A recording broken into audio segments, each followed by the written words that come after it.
PSR Anjaneyulu DG స్థాయి అధికారి.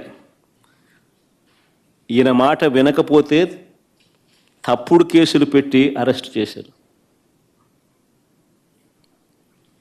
మరో డీజీ స్థాయి అధికారి సునీల్ కుమార్ను, మరో అడిషనల్ డీజీ సంజయ్ను, దళిత ఆఫీసర్లు వీళ్ళంతా, ఇంకొక బీసీ ఆఫీసర్ ఐజీ కాంతి రాణా టాటాను, డిఐజీ ఎస్సీ అధికారి విశాల్ గున్ని, వీరందరిపై తప్పుడు కేసులు పెట్టి సస్పెండ్ చేయించారు. ఎందరో ఎస్పీ స్థాయి అధికారులపై తప్పుడు కేసులు పెట్టి విచారణ పేరుతో వేధిస్తూ ఉన్నారు.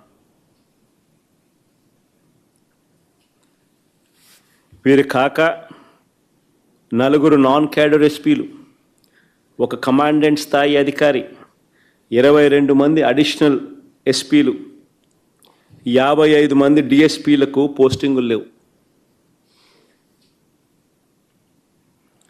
మరో 6 డిఎస్పీలు, 3 అడిషనల్ కమాండెంట్లు, 2 అసిస్టెంట్ కమాండెంట్లు కూడా హెడ్ క్వార్టర్లో రిపోర్టింగ్ చేయిస్తూ ఉన్నారు.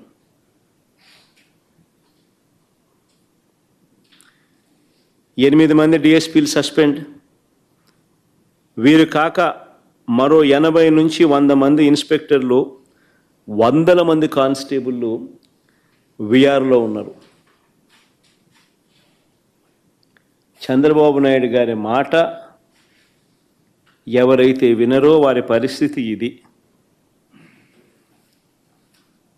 రాష్ట్రంలో ఎంతటి దుర్మార్గపు పాలన నడుస్తూ ఉంది అని చెప్పడానికి ఇవన్నీ కూడా ఉదాహరణలు.